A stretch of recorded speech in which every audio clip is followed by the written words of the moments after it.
Olá, bom dia a todos e todas que estão nos acompanhando. Bem-vindos, bem-vindas. Eu sou Ellen Coutinho, diretora da Fundação Perseu Abramo.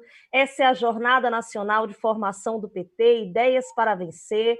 Ela foi organizada conjuntamente pela Escola Nacional de Formação do PT, a Fundação Perseu Abramo, as secretarias de Organização, Formação, Finanças, Comunicação, Assuntos Institucionais, com participação da presidência do PT, do GTE e de todas as secretarias e setoriais do Partido dos Trabalhadores, com o objetivo de preparar candidatos e candidatas às eleições de 2020. Ela traz 4 recursos formativos: o curso online, com 4 módulos, além de diversos conteúdos complementares, que está disponível no portal da Escola Nacional de Formação do PT, as oficinas de formação, que estão sendo realizadas pelos estados, as aulas lives e, por fim, os 13 desafios para vencer. Essa aula terá uma duração de 90 minutos, com 30 minutos para exposição de cada um dos participantes, e no encerramento também haverá tempo para considerações finais e despedidas.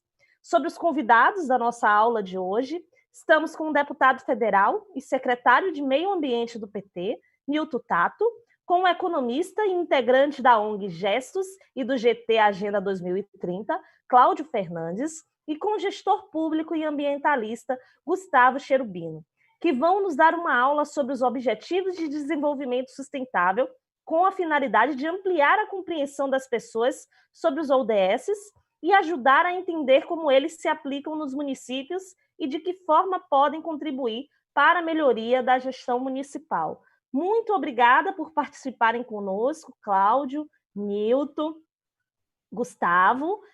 Eu vou passar a fala agora para o nosso companheiro Nilton Tato, para fazer a nossa fala de abertura, e vamos começar a nossa aula. Bom dia, Ellen.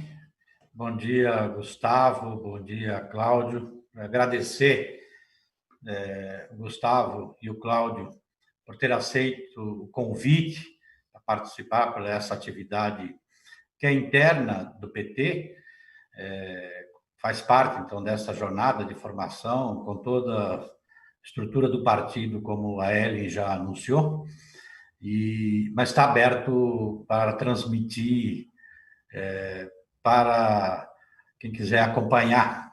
E eu quero aqui, então, também cumprimentar todas e todos que estão acompanhando essa transmissão. O PT tomou essa decisão de fazer esse processo de formação, também dialogando com o calendário eleitoral deste ano. E os diversos setoriais do PT, então, com toda a estrutura do PT, como a Ellen já disse aí, tem organizado essas oficinas, como parte dessa jornada.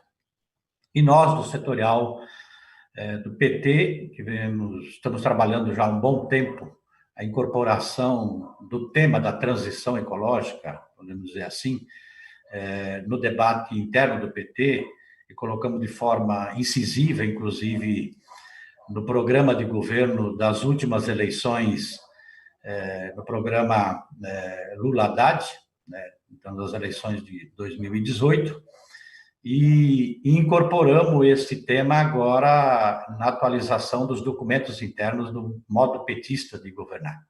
Tá?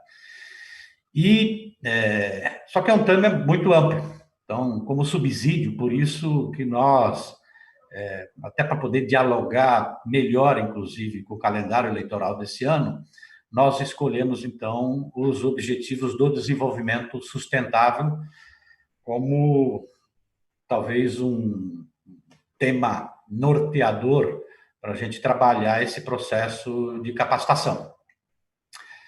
Nós, do setorial, inclusive do meio ambiente, trabalho coordenado pela Agnes, nós elaboramos, inclusive, uma cartilha, uma publicação que já está para ser impressa e logo, logo vai estar na Casa 13, né, que esse portal que o PT está lançando, já lançou, como subsídio, inclusive, para apoiar as candidaturas do PT, tanto para as câmaras municipais como para as prefeituras.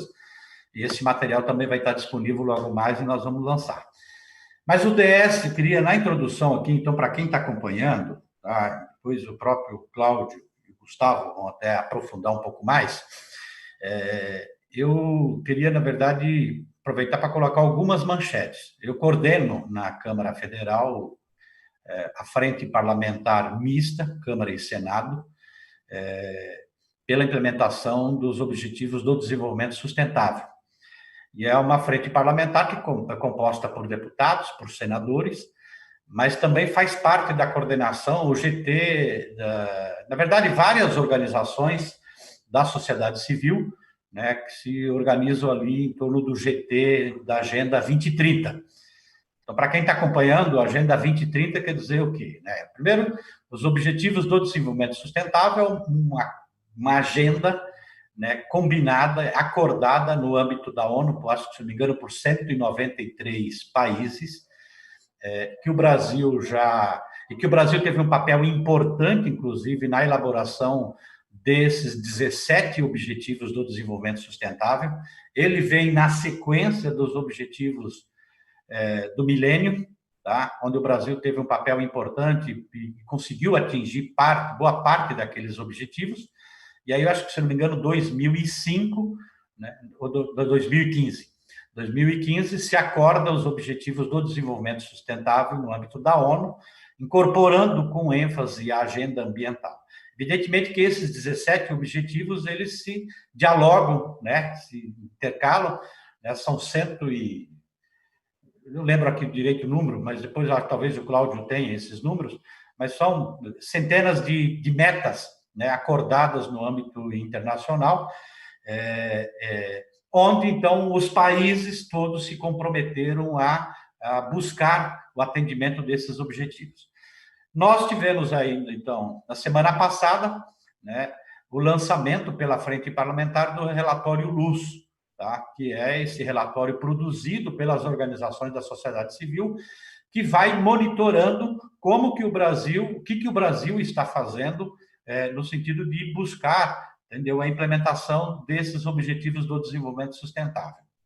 E eu quero aqui, até com base nesse relatório Luz, colocar algumas manchetes que depois, evidentemente, que é importante, evidentemente, do âmbito nacional, tá? A gente sabendo que é uma capacitação para, entendeu, em especial por causa da agenda eleitoral municipal desse ano, tá? Mas eu queria colocar algumas manchetes do momento em que a gente está vivendo, né, frente ao atingimento desses Objetivos do Desenvolvimento Sustentável. Importante dizer, inclusive, para as pessoas que estão participando, que o Brasil, né, teve um papel importante, né, nesse diálogo e na elaboração dos Objetivos do Desenvolvimento Sustentável. Tá? Então, os governos nossos, inclusive, que foi no momento dos governos nossos, do PT, se colocou, né, toda a estrutura de governo, ajudou a mobilizar o setor privado e, em especial, a sociedade civil organizada, né, os movimentos populares, as entidades, né, as ONGs, enfim, né, todo mundo para discutir, tá, e ajudar na elaboração desses objetivos. E esses objetivos, entendeu, tratam de tudo aquilo que tem a ver com as relações humanas as nossas relações com a sociedade, tanto do ponto de vista do compromisso individual de cada um, das relações das políticas públicas nas diversas esferas de governo, tá? E aqui eu queria, então, pelo menos lançar algumas manchetes do momento atual frente a esses objetivos. Nós vivemos uma conjuntura onde diminuiu drasticamente os investimentos em saúde, educação, assistência social, cultura, ciência e tecnologia, com muita queda nos últimos anos, enquanto a população, a fome, a miséria e os indicadores de desigualdade crescem. Tá? Retrocessos em saúde, educação e precarização das relações de trabalho ameaçam o presente e o futuro do Brasil. Haja vista as reformas que foram aprovadas no Congresso Nacional e a agenda que está sendo proposta de continuar essas reformas. Falta de acesso à água e saneamento e exclusão das pessoas mais pobres dos programas de habitação fazem a pandemia explodir nesse momento. E ainda relacionado à própria agenda que são tocadas ainda no Congresso Nacional, né, por parte do governo Bolsonaro, nós tivemos recentemente a mudança do marco legal do saneamento, entendeu? Que coloca mais distante ainda aquilo que era a conquista da própria sociedade brasileira, que é trabalhar na perspectiva da universalização do saneamento básico. Com o desmonte das políticas e orçamentos para o meio ambiente e o clima, o desmatamento bate recorde e crescem as queimadas, a poluição, a grilagem e a destruição da biodiversidade. Está aí, né, agora, nos próximos dias, entre hoje, na verdade, essa semana, talvez a semana que vem, saem os dados atualizados das queimadas do desmatamento. Então, nós já batemos recorde no ano passado, tá? E o ano passado o governo Bolsonaro jogava um pouco a culpa no governo Temer, tá? Mas agora nós vamos bater recorde novamente das queimadas e com aumento da violência, inclusive, né, por causa das invasões de áreas públicas, unidades de conservação e terras indígenas. O Brasil não promove igualdade de gênero e a maioria das metas sofreu reveses no último ano. De forma alarmante, cresce a violência e diminui a execução orçamentária na área. Então, com a pandemia, inclusive, se aguçou mais a violência, em especial a violência doméstica. Cresce e segue impune a violência contra os povos indígenas, populações negras, em especial a juventude da periferia, juventude negra, quilombolas e LGBTIQ+. O governo atua contra a participação social, limita espaço físico e direitos, ignorando a Constituição Federal e acordos internacionais assinados. Cresce a violência contra a imprensa e defensores de direitos humanos. Relatório da própria Comissão Pastoral da Terra mostrou, né, o recorde do ano passado do aumento de violência no campo, de assassinatos no campo de defensores dos direitos humanos. A política externa retrocede e torna-se barreira global aos direitos humanos. O país perde aliados estratégicos. Todo mundo vem acompanhando, né, a forma como o governo Bolsonaro, entendeu, vem tratando dos acordos internacionais. Especificamente aqui no, né, que é um acordo internacional, que, portanto, é obrigação do Brasil, porque já, entendeu, o Congresso Nacional validou, o próprio governo brasileiro consolidou, por exemplo, os Objetivos do Desenvolvimento Sustentável, e, só para quem está acompanhando, quando da aprovação do Plano Plurianual 2019-2023, aprovado no Congresso Nacional, elaborado, inclusive, pelo Executivo, o governo Bolsonaro vetou o artigo que obriga, né, o que orienta, né, que os orçamentos anuais sigam, né, ou busquem o atingimento das diretrizes, né, estipuladas nos ODS. Então, ele tirou, né, este compromisso, né, que o Brasil ajudou a construir, que o Brasil acordou internacionalmente, do plano plurianual. Tá? Da mesma forma como agora o próprio ministro Salles, né, anunciou que quer mudar, inclusive, as metas, né, estipuladas no próprio PPA, né, com relação ao desmatamento. Na verdade, assim, não desmonta toda a estrutura ambiental, a consequência disso é aumento de queimada e desmatamento, de violência no campo, tá? Então, o que ele quer fazer? Ele quer mudar as metas, entendeu? Para fazer com que este aumento de violência, o aumento de desmatamento, o aumento de queimada, entendeu? Se torne legal, né? O Brasil ficou menos transparente, há risco de apagão de dados públicos em todas as áreas. Em todas as áreas. Do próprio relatório Luz das ODS mostrou claramente, né, o descaso do governo brasileiro pela produção de informações de conhecimento, tá? E a política de austeridade fiscal agrave a crise atual no Brasil. É importante dizer que as reformas, né, que foram introduzidas, em especial da trabalhista, da Previdência, a emenda constitucional 95, que diminuiu os investimentos em todas as áreas, em especial nas áreas sociais, está trazendo consequências graves e fazendo com que o Brasil está cada vez mais distante para buscar atingir os objetivos do desenvolvimento sustentável. Então, queria dar um pouco estas manchetes do âmbito nacional, e aí vamos, então, às falas dos nossos amigos. Quero agradecer, então, aqui, Gustavo, Cláudio, entendeu, por ter aceito o convite e a gente, então, poder aprofundar um pouco mais, né, sobre os ODS como fundamentais para a gente pensar as políticas públicas também no âmbito municipal, né, porque também é assim que a gente se constrói, né, um país a partir do próprio município, a partir das próprias comunidades. Desculpe, Ellen, ter ultrapassado um pouco o tempo. Muito obrigada, Nilton Tato, foi ótimo. Vamos passar agora para Cláudio Fernandes por 30 minutos, e em seguida para Gustavo Cherubina por mais 30 minutos. Você pode postar as suas perguntas aí no nosso chat, no YouTube, que nós estaremos acompanhando, e em seguida nós retornaremos para dar atenção às perguntas. Cláudio, é contigo. Muito obrigado, Ellen. Muito obrigado pelo convite da Fundação Perseu Abramo. Muito obrigado ao deputado Nilton Tato e à Frente Parlamentar em Defesa dos Objetivos do Desenvolvimento Sustentável. Um abraço a Gustavo. Muito prazer em conhecê-lo agora. Muito obrigado a Agnes pelo contato e pela tranquilidade como tudo se transcorreu. Vamos, então, colocar em contexto exatamente isso que o deputado Nilton Tato acabou de expor. Vou falar um pouco em 4 eixos, sendo economista e pensando num processo de investimento para uma mudança do paradigma justamente econômico, né, do pilar econômico, para entrar num processo de sustentação do pilar social e do pilar ambiental dentro desse desenvolvimento, que é justamente o que faz o desenvolvimento ser sustentável, quando os 3 pilares estão em equilíbrio.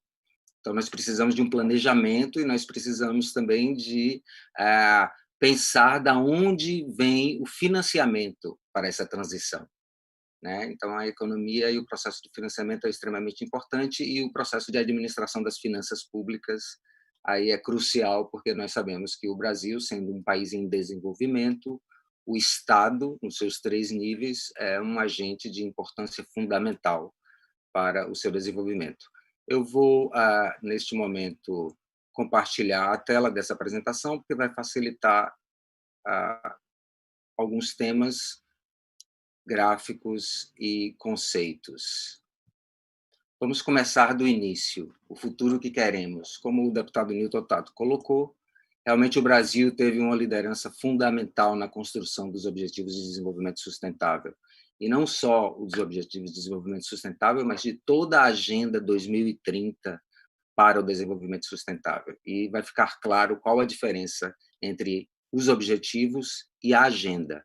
A agenda, ela é maior do que os objetivos é parte dela. Então, o futuro que queremos vem justamente da reunião internacional, né, da Conferência Internacional para o Desenvolvimento, que ocorreu no Rio de Janeiro, em 2012, que é a Rio+20, um processo de análise e monitoramento da ECO 92, que também ocorreu no Rio de Janeiro. A liderança do Brasil naquele momento foi fundamental para justamente propor a construção do processo pós-2015. Por que o processo pós-2015? Processo que viria após a finalização da data limite dos Objetivos do Desenvolvimento do Milênio, que foram criados em 2000 para tentar, principalmente para os países em desenvolvimento, erradicar ou retirar 50% da população da pobreza, né, da situação de pobreza.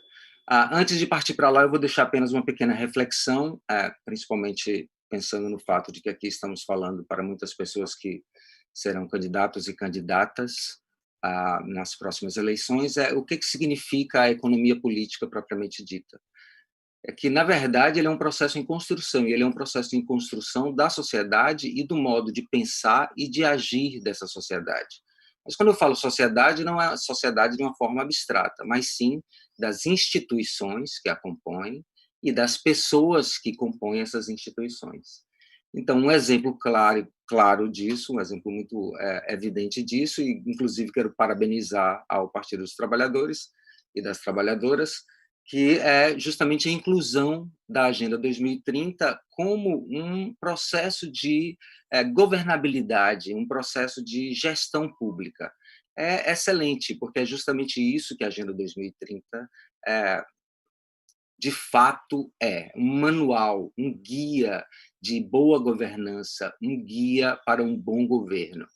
Seguindo esse processo, conseguiremos aí fazer a transição tão necessária para uma economia que não seja tão destruidora e tão devastadora, que é justamente o processo de crescimento econômico que temos vivido ao longo do século XX. Essa próxima tela, eu não vou explicitar, é apenas uma relação histórica, um contexto histórico da importância de multilateralismo, da importância do diálogo. Quando a Organização das Nações Unidas foi fundada, ela foi fundada diante de um cenário de barbárie. Chegamos ao ápice em que eliminar seres humanos se transformou apenas em uma coisa de trabalho, né? O que a escritora e pensadora Hannah Arendt chamou de a banalidade do mal. De repente, as pessoas estavam assassinando outras pessoas como parte de uma estrutura. O mais triste de tudo é que isso não acabou. Isso interpenetrou o tecido social nas instituições que devem garantir os direitos sociais. Mas, como somos testemunha, e vamos colocar um pouco mais tarde os dados sobre isso, isso acabou entrando nesse tecido social e complicando diversas atuações de instituições muito importantes. Mas aqui, dando uma acelerada, apenas o processo histórico e o fato de que o multilateralismo internacional é muito importante para a manutenção da paz, com todas as críticas que se fazem às organizações das Nações Unidas, é um organismo fundamental para o processo de paz, para conseguirmos um processo de desenvolvimento que seja um desenvolvimento mais racional, eficiente do ponto de vista dos direitos humanos, dos direitos dos animais, dos direitos ambientais, dos direitos sociais como um todo e dos direitos civis, propriamente dito. Então, ao longo dos anos 20, para colocar em contexto os Objetivos do Desenvolvimento Sustentável e a Agenda 2030, eu quero apontar que, durante os anos 90, a ONU foi responsável por diversas conferências extremamente importantes para fazer um desenho da situação, um diagnóstico da situação do planeta, dos países, das pessoas nesses países. E aí tiveram várias dessas conferências: meio ambiente, população em desenvolvimento, condição da mulher, drogas, HIV/AIDS, saúde, diversas outras, né? A situação carcerária, eu não coloquei aqui na lista. E isso foi a substância que gerou os Objetivos do Desenvolvimento do Milênio em 2000. Então, em 2000, pensou-se: uau, olha só a situação do mundo, temos muita desigualdade, temos muita fome, temos uma questão de analfabetismo muito grande nas populações e temos uma situação muito complexa de uma epidemia que estava ameaçando o mundo naquele momento de uma forma tão assustadora como agora a pandemia Covid-19 está também, que era, naquela situação, o HIV/AIDS, que naquele momento não sequer tinha tratamento para manter a vida das pessoas, né? E outras condições de saúde. Então, esses Objetivos de Desenvolvimento do Milênio, como foi muito bem lembrado pelo Newton Tato, o Brasil trabalhou bastante e alcançou diversas dessas metas. Duas dessas metas não foram alcançadas nem pelo Brasil e nem por nenhum país do mundo de uma forma convincente, por incrível que pareça, que foi a meta número 5 de melhorar a saúde materna. Inclusive, nos países escandinavos ainda se morre muita mulher em trabalho de parto. E a meta número 8, que foi estabelecer essas parcerias globais para o desenvolvimento, através do financiamento para o desenvolvimento, certo? Esse financiamento acabou vindo num processo de aumento de endividamento dos países mais pobres. Isso aqui é uma cronologia do que aconteceu naquele processo que foi iniciado lá em 2012, né? 2012 se inicia na Rio+20, a chamada para se construir um pensamento, para se organizar uma nova agenda, porque percebeu-se principalmente que a maioria dos países não iriam cumprir os Objetivos de Desenvolvimento do Milênio. Né? Só um minutinho.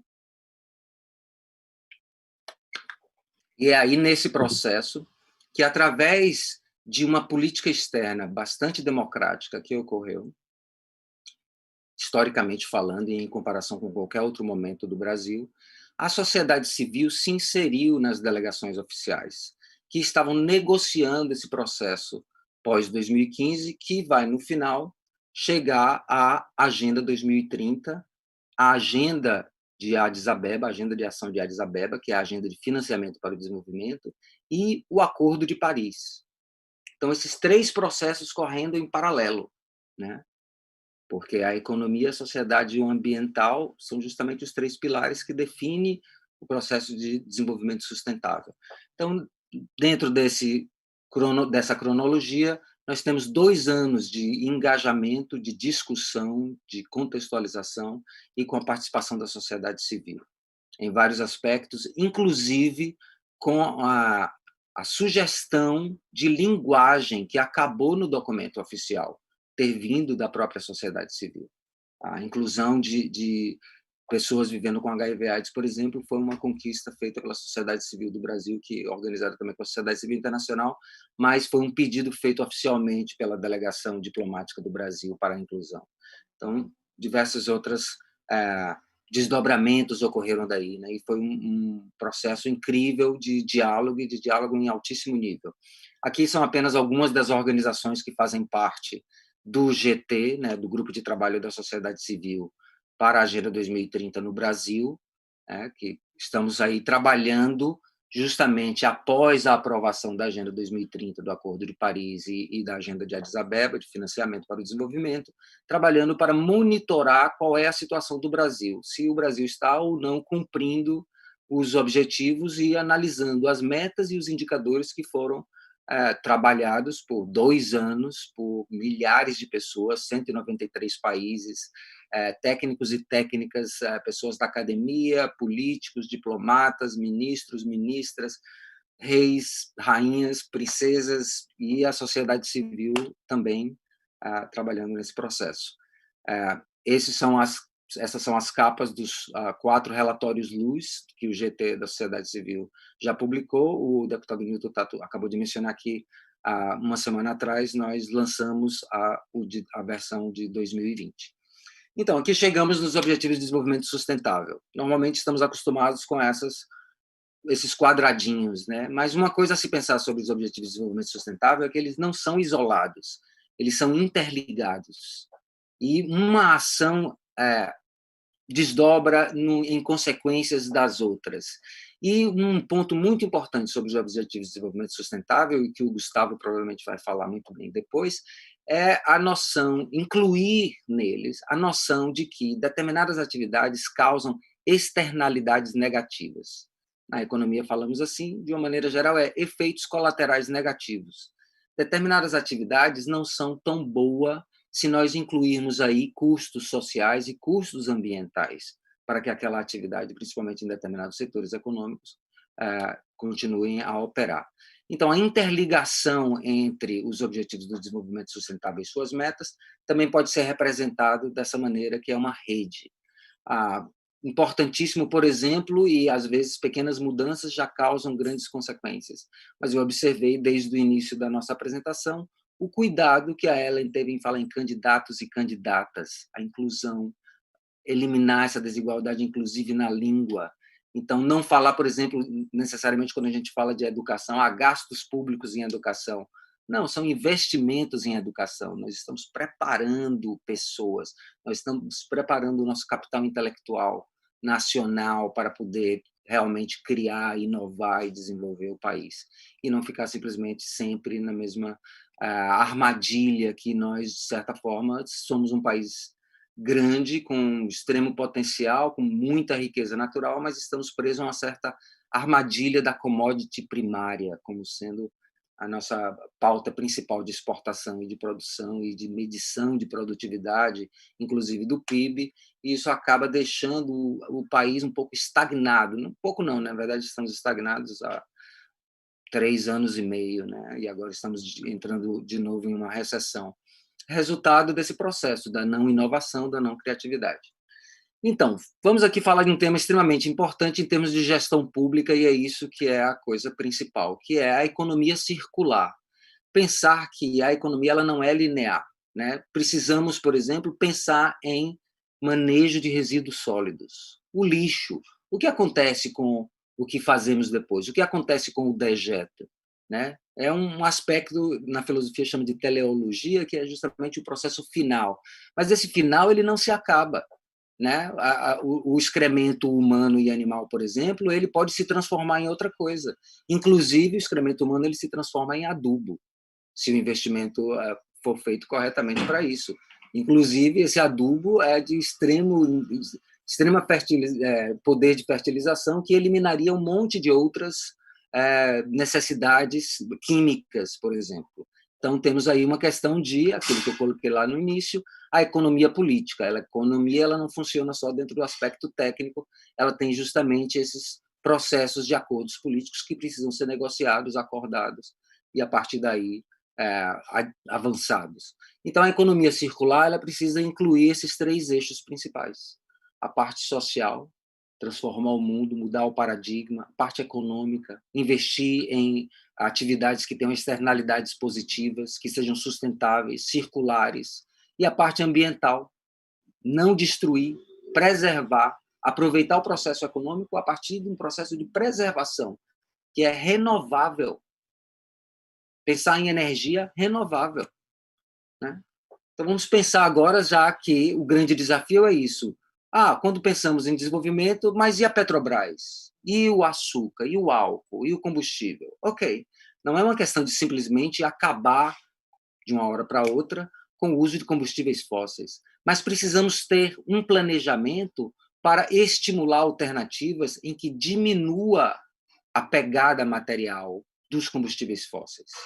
Então, você precisa fazer um processo de afirmação em determinados setores econômicos, um processo de alavancagem e incentivo para os setores econômicos que podem fazer justamente a ajuda para essa mudança.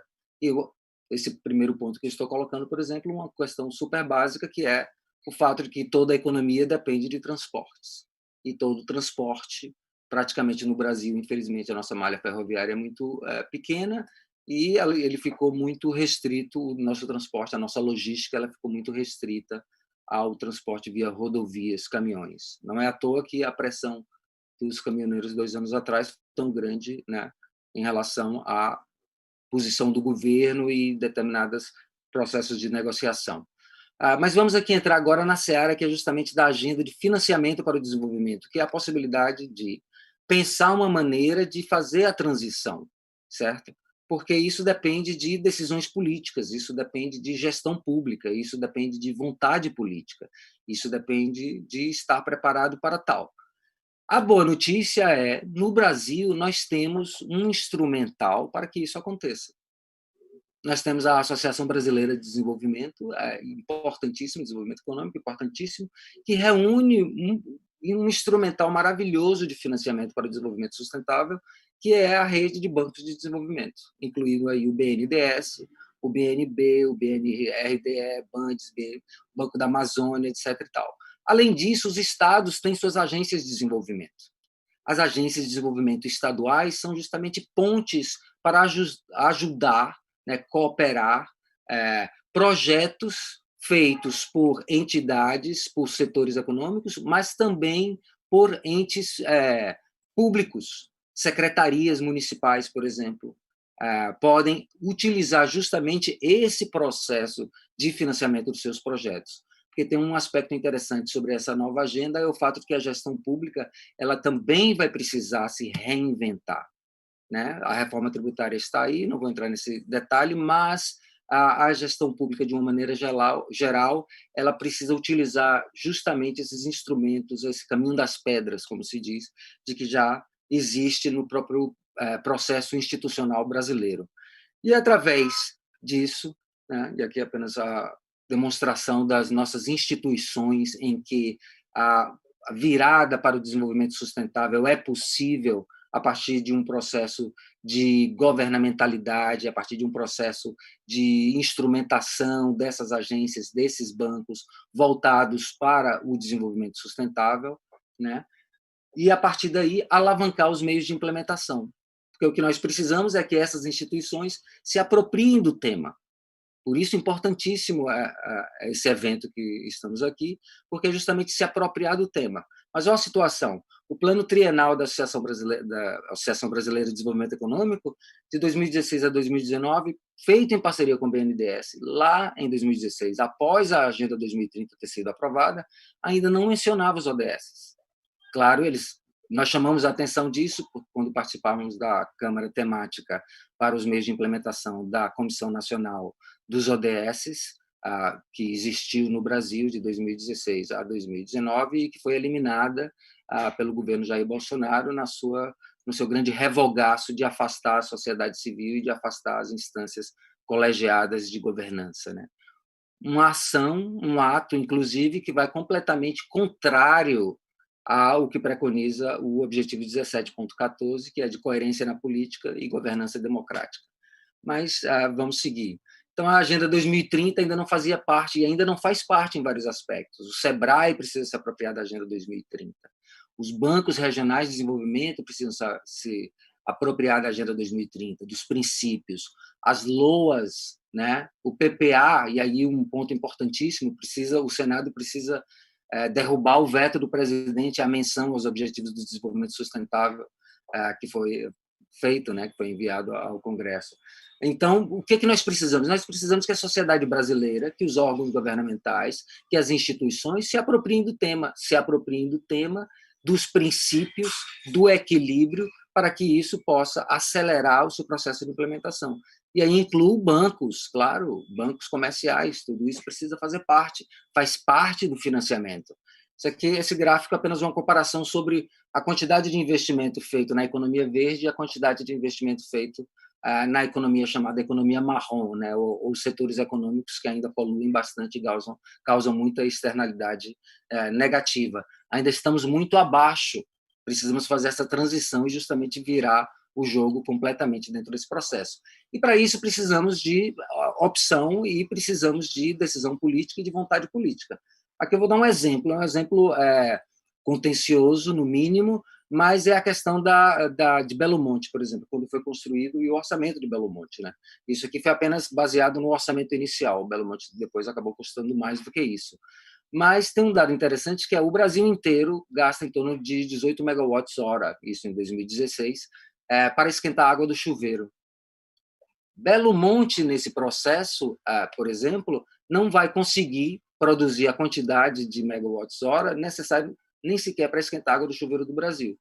A opção seria descentralizar a produção de energia e descentralizar a malha da energia, a matriz energética do país. Ou seja, investir mais na parte solar, na parte de eólica, inclusive na parte de maré, que nós não investimos muito. Então, tem outras soluções para tal. Então, precisamos preencher as lacunas de financiamento. E quando falo aqui de financiamento, falo de financiamento, tanto pequeno financiamento para pequenos negócios sustentáveis, turismo sustentável, setores econômicos de médias empresas, e também financiamento público, financiamento para investimento de infraestrutura que seja infraestrutura sustentável. Então, apenas um exemplo rápido é ciclovias. Ciclovia é uma alternativa fácil para reduzir a pegada material na emissão de gases poluentes nas cidades. As cidades precisam investir mais em ciclovia, precisam investir mais em outras formas de transporte, que acabe reduzindo bastante a frota de automóveis que temos nas cidades, porque, apesar do automóvel, né, da indústria automobilística ser extremamente importante no processo de desenvolvimento econômico de um país, essa importância ela não é eterna e ela vai passar por um processo de modificação, inclusive a modificação do combustível que vai mover essas máquinas, inclusive agora com a coisa muito tempestuosa e muito conflituosa que ocorreu na Bolívia e a declaração do Elon Musk, que é o presidente e o CEO da Tesla, que faz carros com baterias elétricas e que depende muito do lítio, e a Bolívia tem a maior reserva de lítio no mundo. E o Elon Musk admitiu ter pago pessoas na Bolívia para arquitetar o golpe contra Evo Morales. Essa é a situação geopolítica, ok? Nesse processo de transição, precisamos encontrar outras alternativas.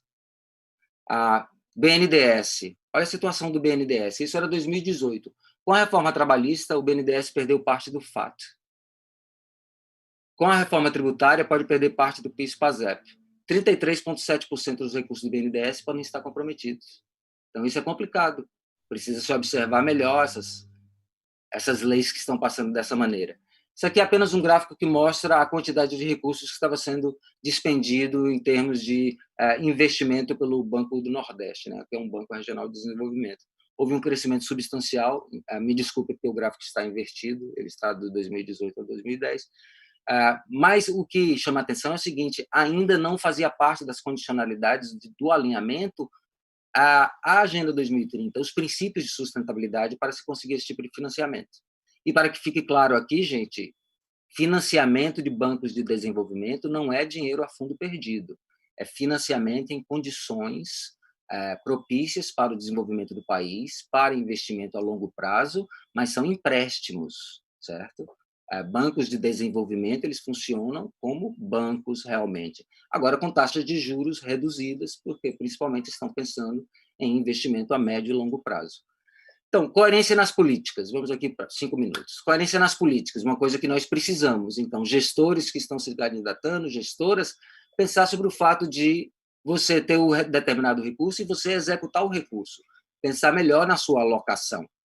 E aqui entramos num problema grave que aconteceu no Brasil, que é a alocação de recursos. Isso aqui foi preparado na época que a Emenda Constitucional 95 estava para ser aprovada, né, estava em debate, e pensava-se na quantidade de perdas que iria para o desenvolvimento humano do país, saúde, assistência social, educação, ciência, tecnologia, etc. E olha o resultado. O resultado foi justamente uma perda substancial em educação, praticamente uma manutenção dos recursos para a saúde, se nós considerarmos a inflação, e, ao mesmo tempo, nós temos um resultado primário de serviço de dívida que é enorme e absurdo. O que nós precisamos? Precisamos de um governo federal com credibilidade suficiente para renegociar os títulos e liberar recursos para o investimento nas outras áreas. Não é simplesmente cortar os investimentos nas outras áreas, entendeu? Precisa ser renegociado, principalmente numa situação em que nós temos aqui, o nosso PIB, que é essa linha azul escura, né? Essa nossa situação de recessão e depois de estagnação, mas, ao mesmo tempo, uma situação de inflação em que não ameaça. Já começam a trazer terrorismo na inflação. A inflação não ameaça, as pessoas não estão com recursos. Então, temos um desenvolvimento arrastado, uma estagnação secular no país, de 6 anos, uma crise fiscal prolongada que não se resolve. E agora temos a pandemia Covid-19, que ainda colocou, né, mais estresse, mais tensão sobre a questão da situação fiscal. Vou prosseguir e apenas mostrar que o resultado dessa estagnação é justamente isso. Nós temos uma taxa de desemprego, que é essa linha vermelha mais escura, né, aqui em torno de 13%, e que se mantém assim já, por exemplo, há 3 anos, mas o que mais espanta é o fato de que a nossa taxa de informalidade tem crescido de uma forma consistente. Isso significa mais precariedade no trabalho. Então, um trabalho mais precário, um processo industrial sem muita inovação, não tem pessoas muito educadas, o resultado macroeconômico acaba surgindo, aumenta o nível de desigualdade. Olha a nossa situação de PIB per capita. Vem caindo a partir de 2014, depois tem uma pequena subida, mas isso aqui, ainda pensando que o PIB ainda é um índice muito generalista, né? Mas o que significa isso? Significa que a massa da população brasileira tem ficado mais pobre. E aqui é uma situação extremamente complexa. Percebemos que 25%, ou 1/4 da nossa população economicamente ativa, que é aquela que vai dos 18 a 49 anos, né, até os 59 anos, estão numa situação de pobreza. Nós somos um país em desenvolvimento, nós precisamos que o Estado entre com investimento e com incentivo para que essa situação se reverta. E, inclusive, isso faz com que a própria produtividade do país aumente, porque você aumenta a demanda agregada quando as pessoas saem da pobreza. Nós vimos isso acontecer durante a primeira década desse século, né? Durante o governo do PT. E depois teve toda a questão da crise financeira internacional e depois o desarranjo fiscal, mas nós vimos isso acontecer. A demanda agregada é extremamente importante, e para isso nós precisamos reduzir desigualdade e investir em situações que sejam inovadoras e sustentáveis, principalmente voltadas a questão ambiental. Para finalizar, aqui é apenas mais uma reflexão sobre o fato de que não existem leis naturais na economia, certo? A economia ele é um processo feito por nós, por pessoas, por instituições, e a economia ela também não é uma ciência exata. Ela é extremamente rigorosa, mas ela é muito passível a distorções e distorções narrativas. Nós precisamos recuperar realmente a economia real, complexa, múltipla, para pensarmos e planejarmos melhor uma maneira de fazer a transição, né, que saia do desenvolvimento simplesmente do crescimento econômico, que continuará poluindo, destruindo e desmatando, para um desenvolvimento que seja sustentável e que aproveite as riquezas naturais de uma outra forma. É isso. Muito obrigado pela sua atenção e eu aguardo as respostas, as perguntas e respostas. Cláudio, muito obrigada, excelente exposição. Nós vamos agora ouvir o Gustavo Cherubino por mais 30 minutos. Queria só pedir a cada pré-candidato e a cada pré-candidata que está nos assistindo, se você tem a defesa do meio ambiente, se você tem a sustentabilidade na sua plataforma política, por favor, envie um e-mail para smad@pt.org.br, envie um e-mail com a sua mini biografia, 5 linhas. Em algum momento nós vamos disponibilizar esse e-mail aqui na tela ou lá no YouTube, no chat, mas envie um e-mail para que a gente conheça e que a gente tenha contato com você diretamente, tá bom? Agora vamos ouvir o Gustavo Cherubino. Mas envie um e-mail para que a gente conheça e que a gente tenha contato com você diretamente, tá bom? Gustavo, tudo bem com o seu vídeo, com o seu áudio? Bom dia. Bom dia a todas e todos. O meu sinal está oscilando. Outro dia, até o Lula, até o Adnet fez uma brincadeira com o Lula, né, dizendo do sinal da internet no Brasil. O meu sinal está oscilando muito, então talvez seja melhor eu desligar meu vídeo, certo? E fazer a apresentação. Eu vou compartilhar minha tela agora. Normalmente, para que a gente possa conseguir fazer... Vocês estão vendo minha tela? Sim. Pronto. Sim, né? Então, eu vou desligar meu vídeo, tá, Ellen? Mas você está aqui aparecendo, só que como está oscilando, pode ter algum probleminha. A minha apresentação já está aí, né? Muito bem. Pois bem, eu agradeço, né, a iniciativa da Fundação Perseu Abramo, agradeço a Agnes, a Ellen, ao João do suporte, ao deputado Nilton Tato, agradeço ao Cláudio pela excelente apresentação, que uma melhor abertura que essa, além da do deputado, que as questões da política, né, uma política no quente, né, uma política de combate que ele nos trouxe. A sua apresentação, Cláudia, ela é muito bem-vinda porque faz uma defesa da história, né? Linka com os ODS com os ODMs, que foram muito importantes para esse país, e agora nós temos que dar sequência, né? Então, eu vou passar aqui, eu não sei se todos e todas que estão nos assistindo conhecem a cidade de Hortolândia, então eu vou passar a cidade de Hortolândia para que vocês possam situar-se e reconhecê-la no mapa. Hortolândia é uma cidade de 64 quilômetros quadrados, né? Só queria deixar bem claro que nossa experiência está em construção. Então, vocês são muito bem-vindos para nos ajudar a construir essa experiência, certo?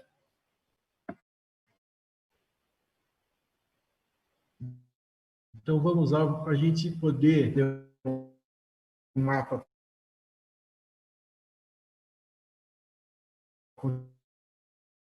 continental, daí um pouco menor, eu vou metropolitana de Campinas, cidade aí desenhada em rosa é a cidade de Hortolândia.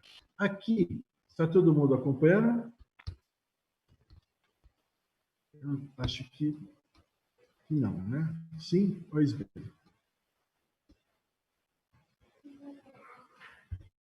Eu vou descer um pouquinho para mostrar. Aqui é a cidade de Hortolândia. Eu acredito que nós estejamos, né? Eu já vi que eu tenho um amigo aqui, lá de Pernambuco, o Djalma, nos assistindo. Hortolândia é uma cidade do estado de São Paulo, conurbada com mais 3 cidades, e uma cidade com quase sem atividade rural. Ela é extremamente, então, urbanizada.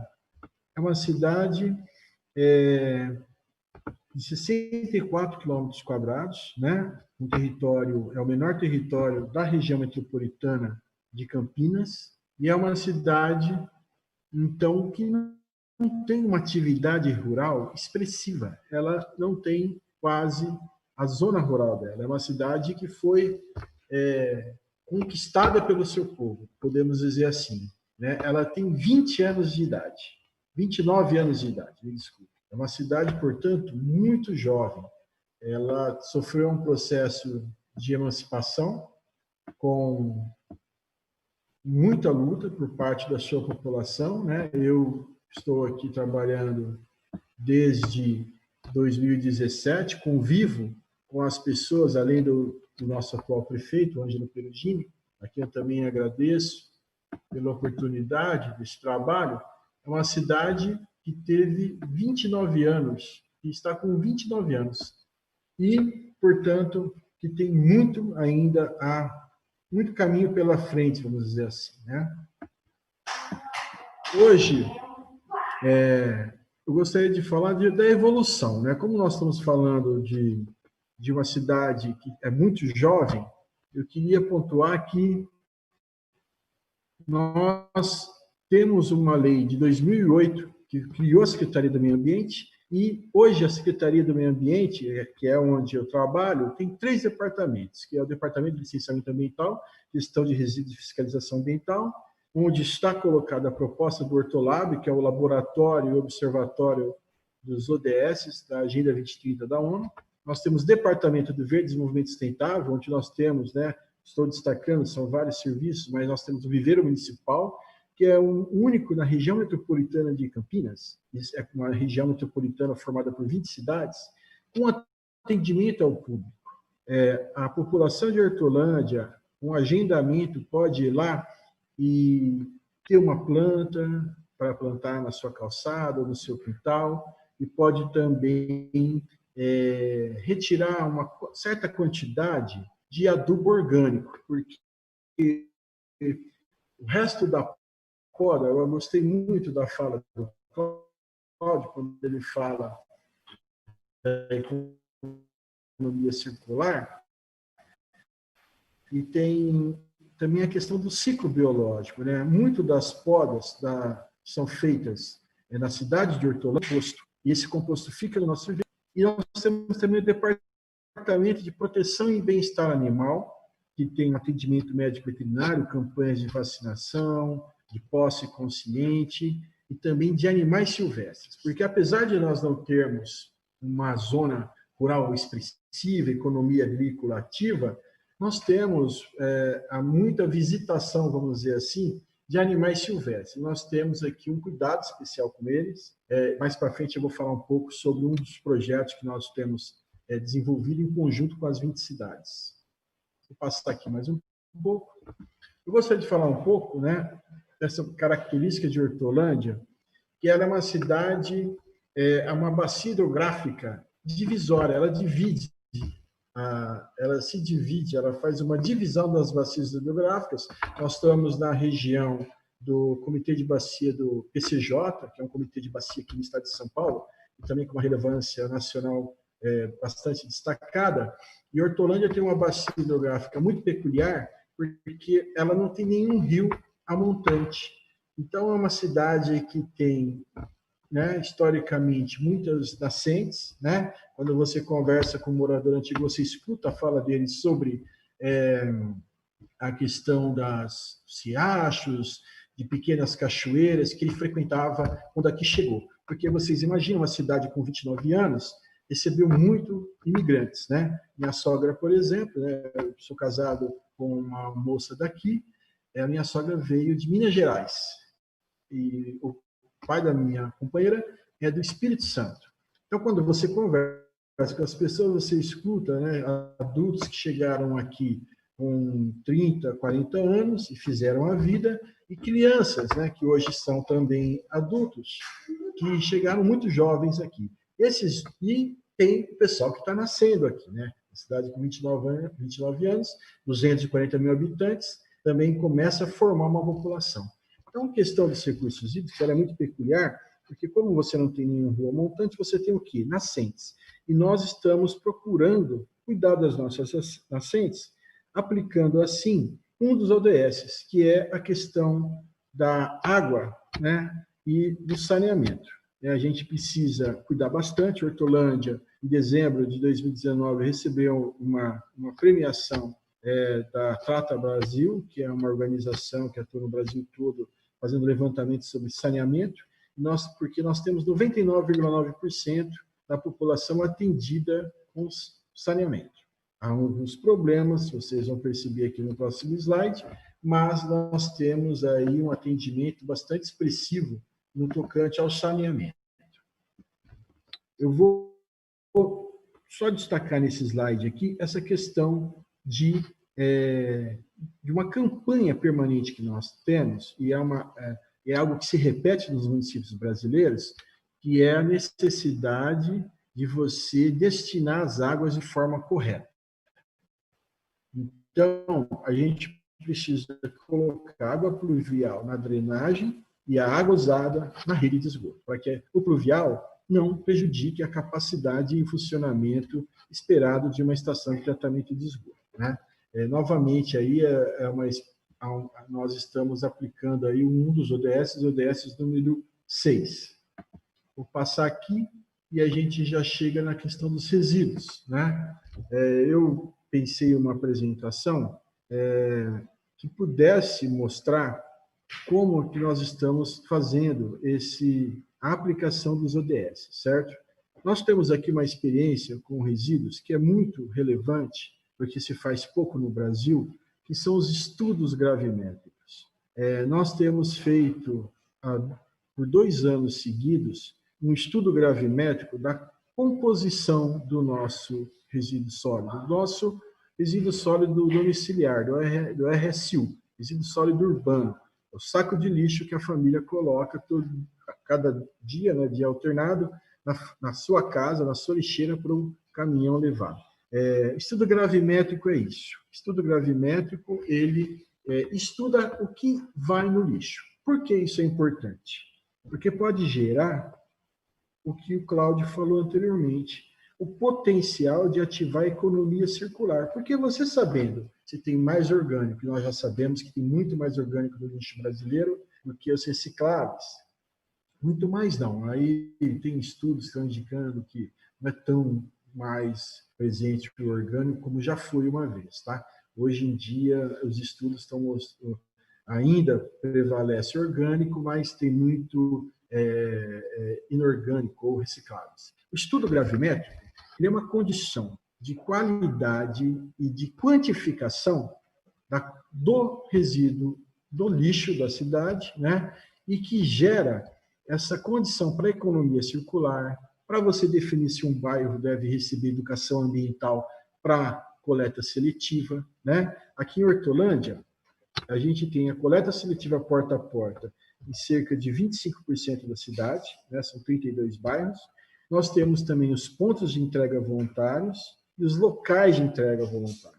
Nós estimulamos muito que a população possa participar nos bairros com a coleta seletiva porta a porta da entrega do material de qualidade e, de maneira voluntária, com bastante campanha pela cidade, para que elas entreguem os materiais recicláveis nos pontos de entrega voluntária.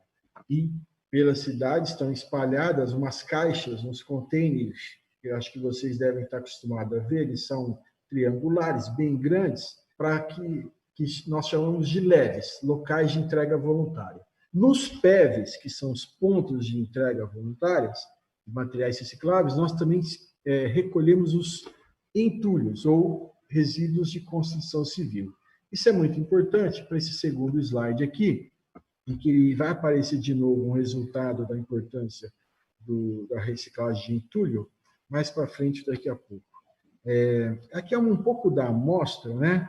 Tem uma foto da cooperativa, nós temos uma cooperativa na cidade que tem um histórico de 20 anos, que se organiza junto com o Movimento Nacional de Catadores de Materiais Recicláveis, é uma cooperativa de base, tem um histórico muito forte, que começou com catadoras, e hoje ela está instalada num galpão, na área da prefeitura, convivendo junto com a usina de reciclagem.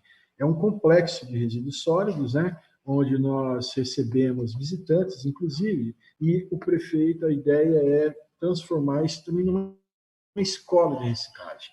É muito importante também que a poda e a supressão, além do adubo orgânico, acaba gerando uma possibilidade de você fazer alguns tipos de equipamentos públicos confeccionados pelos próprios funcionários e servidores, para que a população tenha um local agradável e bem construído para sentar e conviver nas nossas áreas verdes. Que apesar da cidade ser uma cidade pequena, né, ela tem alguns parques socioambientais, vocês vão ver mais para frente, eu vou falar.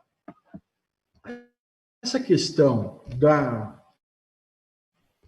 dos PEVs, dos pontos de entrega voluntária, que recebem entulho, né, isso daqui é aquilo que o Cláudio falou há pouco, que é a possibilidade de usar seletiva de resíduo de construção civil para fazer um material agregado a ser utilizado nas obras públicas, né? Vocês estão vendo aqui esse tipo de pedra, que é resultado de uma demolição, usina, certo? E depois é levado para uma obra viária. E aí ela acaba gerando uma redução de custo de 30% no valor da obra. Isso está acontecendo aqui em Hortolândia, principalmente por causa do PIC, que é o Programa de Incentivo ao Crescimento, e daqui a pouco eu vou falar dele. Aqui aparece o ODS número 8, que a minha apresentação, ela procura fazer isso, ela procura destacar alguns ODSs e como nós estamos trabalhando com eles. São experiências, sempre, né, ressaltando, em construção. Toda sugestão, contribuição é bem-vinda, viu, gente? Eu vou passar aqui mais um pouquinho, vou falar da fiscalização ambiental. Toda essa parte de resíduos, eu acho que vocês conhecem bem essa situação, ela sofre muito com a falta de cuidado da população, vamos dizer assim, tá? Muita gente não procura os PEVs. A maioria, na verdade, muita gente não, é a minoria. Por quê? Porque a população cada vez mais tem consciência disso, da importância de fazer a reciclagem, né? E a prefeitura tem que entrar com os equipamentos e fazer a campanha. A população entra com a atitude correta, entra com a consciência e vai lá e deixa o material reciclável onde tem que ser deixado. Para fortalecer isso, nós fizemos aqui, talvez não apareça muito, mas visitando o site de Hortolândia, vocês vão poder conhecer, nós criamos um aplicativo e você tem condições de informar se você viu algum tipo de descarte irregular. Se você enxergou algo, você é um cidadão de Hortolândia, uma cidadã, e você percebeu alguém fazendo descarte irregular, você tem como fazer um registro, você pode tirar uma foto do aplicativo e a gestão municipal procura ir atrás de quem fez esse tipo de crime, vamos dizer, e a gente fala com essa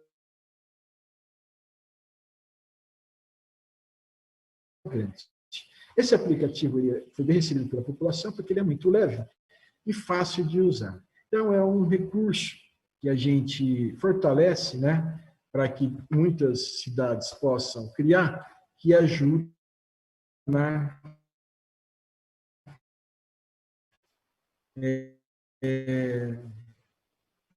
no combate a crimes ambientais e descarte irregular de resíduos. E aqui vocês vão vendo que a cada slide desse eu procuro a gente conseguir chegar onde o soleado, porque é uma forma de afirmar a nossa condição de estarmos no hemisfério sul. Né? Tem gente que já viu muito, 2000, o mapa da América, de ponta cabeça, né? Colocando o hemisfério sul, onde está o norte. Mas é uma brincadeira, eu gosto muito disso, de ODS sulear as nossas ações, em vez de ODS nortear, ou em vez de nortear as ações, ou em vez de orientar as ações. Né? Nós somos sul-americanos, nós temos um continente maravilhoso, com muita riqueza cultural e diversidade, e falar sulear me deixa feliz. Então, por isso que eu estou usando sulear, tá, pessoal? Então, aqui a gente fala um pouco de Hortolândia. Vocês viram que Hortolândia é uma cidade pequena, então a questão da arborização é fundamental. Né? A cidade, com 29 anos, ela, historicamente, ela já havia sofrido um processo de ocupação. Né? Vocês imaginam, 100 quilômetros de São Paulo, a 20 de Campinas, havia muita ocupação anterior à constituição do município, e a supressão da vegetação original foi total. Nós temos na cidade poucos remanescentes e estamos lutando para preservá-los, muitos já estão preservados, mas é uma cidade que demanda muito a questão da arborização, de árvores. Nós temos aí um plano de arborização e elaboração, e nós temos incentivado plantios, né, com participação das escolas, em áreas chaves da cidade, para que a população possa ter esse benefício aí, tá certo? Isso é muito importante também. E aqui nós temos algo que se aproxima muito dos ODS, que é essa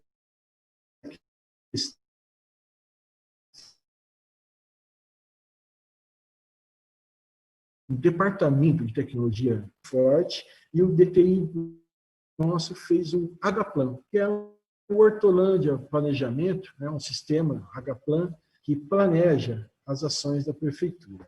Cada tem os projetos estratégicos, que envolve todo o governo, e tem os projetos setoriais.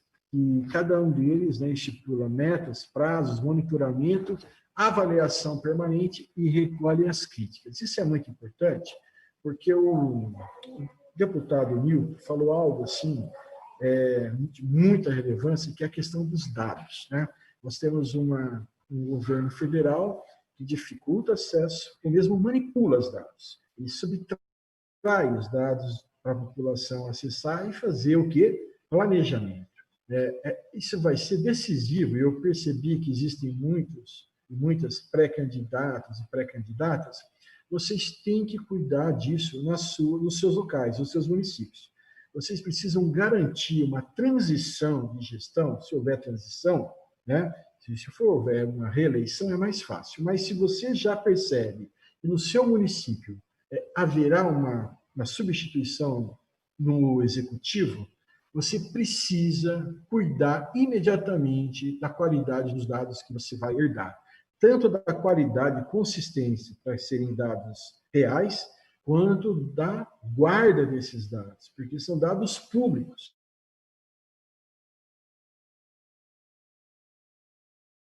No Brasil, com essa falta de transição com cuidado, assim, de muita exigência, e assim, é um pedido que eu faço para todos que nos escutam, que façam esse esforço de levantar imediatamente como estão agora os dados das suas localidades, para que vocês possam ter acesso, saber se são dados reais, se realmente são dados validados pela realidade vivida, porque sem planejamento você não consegue fazer a sua gestão. E muito menos encarar o desafio de trabalhar com os ODS na prática. Porque, como o deputado Nilton e o Cláudio já mencionaram, os ODS são muito exigentes nessas questões de metas, de indicadores. Por quê? É fundamental isso. Sem saber o que está acontecendo, como nós vamos poder fazer o futuro acontecer? Então, aqui, eu peguei um dado da minha secretaria, vocês podem ver que está tudo verde, porque nós estamos muito bem, tá? Eu estou brincando, sempre tem, às vezes, algum dado que está vermelhinho, porque você não consegue cumprir, você teve alguma dificuldade intersetorial, porque elas existem, e aí aparece ou alaranjado ou vermelhinho. Mas aqui no caso, para ficar bonito na foto, né, eu coloquei tudo verde. Realmente, a nossa Secretaria de Meio Ambiente, com o apoio do nosso prefeito Perugino, tem feito um bom trabalho aqui em Hortolândia, reconhecido não só na cidade, mas regionalmente. E aqui a gente chega numa proposta. Eu não sei, você, Ellen, quantos minutos eu tenho ainda? Eu tenho bastante tempo ainda. Quantos minutos eu tenho, Ellen? Eu não sei, eu sem a conexão. 9 minutos. Opa, 9 então, minutos. Maravilha, maravilha. Então, vocês estão me ouvindo bem? Estão, né? Certo. Vamos lá. Então, eu tenho aqui um programa de incentivo ao crescimento que foi fundamental para a conquista dos recursos, para construir esse programa, o nosso compromisso com os ODS. Por quê? Vocês escutaram o Cláudio, nós temos uma liderança em nível federal, que o deputado Newton também falou, né? Que, assim, acabou com o arranjo interinstitucional que defendia, que organizava os ODS no Brasil. Então, nós, no município, a gente precisa fazer, quando você assume o executivo de um município, você imediatamente é cobrado por realizações, você executa, são ações. Então, nós precisamos viabilizar a ação. Hortolândia tem um relacionamento histórico com o Banco de Desenvolvimento Regional. E foi decisivo, em 2017, 2018, o relacionamento histórico mantido por Hortolândia com esse Banco de Desenvolvimento Regional, chamado CAF, Cooperação Andina de Fomento, para que Hortolândia conseguisse captar recursos com a aprovação do Congresso Nacional, né, e pudesse executar um programa de infraestrutura urbana e desenvolvimento sustentável. Vocês viram anteriormente, quando eu mostrei o mapa da cidade de Hortolândia, Hortolândia, historicamente, foi construída a partir de 5 núcleos urbanos, que até 2017, 2018, não estavam completamente integrados assim, de maneira física. Faltava uma ligação, você tinha que cortar uma rodovia. Até hoje, você tem que cortar uma linha de trem. Hortolândia é uma cidade que, em 2018, teve pelo menos 2 óbitos provocados por atropelamento na ferrovia que corta a cidade, né? Então, era uma cidade com 5 núcleos que não estavam completamente integrados. A conexão, o relacionamento histórico e o compromisso com os ODS gerou a condição de financiamento, né? Porque o banco, e isso é muito importante, porque nós estamos, inclusive, com uma estratégia de desenvolvimento de contato com bancos regionais. Esses bancos, eles estão exigindo o cumprimento dos ODS. As ações deles valorizam, eles conseguem captar e deixar suas carteiras de financiamento recheadas quando eles anunciam que o seu compromisso está vinculado aos ODS e quando eles publicam editais para que os projetos técnicos sejam apresentados, onde fica demonstrado de forma inequívoca a necessidade do proponente atender os ODS. E foi isso que aconteceu com Hortolândia. Hortolândia conseguiu demonstrar que tinha um compromisso com os ODS e conseguiu acesso aos recursos, e desde 2017 a cidade vem passando por obras, né, vem realizando obras, licitações, concorrências e obras, e estão fazendo a conexão desses 5 núcleos originais, que finalmente vão se conectar, permitindo assim um fluxo interno na cidade muito mais rico, muito mais interessante, para que as pessoas da cidade possam fazer o seu desenvolvimento, fazer o seu trabalho, parques lineares, são uma série de iniciativas, né? E eu quero mostrar uma aqui, porque eu acredito que o meu tempo já está quase esgotando, que são as ciclovias, né? O PIC, que é o Programa de Incentivo ao Crescimento, tem muito de obra de infraestrutura. obras viárias. Então, nós estamos duplicando avenidas, asfaltando ruas, construindo marginais, construindo viadutos. A cidade vai ter uma nova entrada, uma entrada muito importante, porque faz uma ligação com o corredor metropolitano. Nós conseguimos terminar uma ponte, é uma ponte histórica, ela que era a imagem clássica de um Brasil atrasado, que ligava nada a lugar nenhum, só tinha estrutura e aquela faixa central de rolamento, só que não tinha a conexão dos dois lados. Então, essa gestão, em 2019, conseguiu concluir a conexão dos dois lados dessa ponte. É uma ponte estaiada, é uma das mais relevantes pontes estaiadas do estado de São Paulo e do Brasil, e ela foi viabilizada pelo PIC, e o PIC foi viabilizado pelo compromisso com as ODS. Além dessa ponte, além das marginais, das rodovias, das obras viárias, nós temos isso daqui que mostra um cuidado muito grande, que são as ciclovias, as ciclofaixas.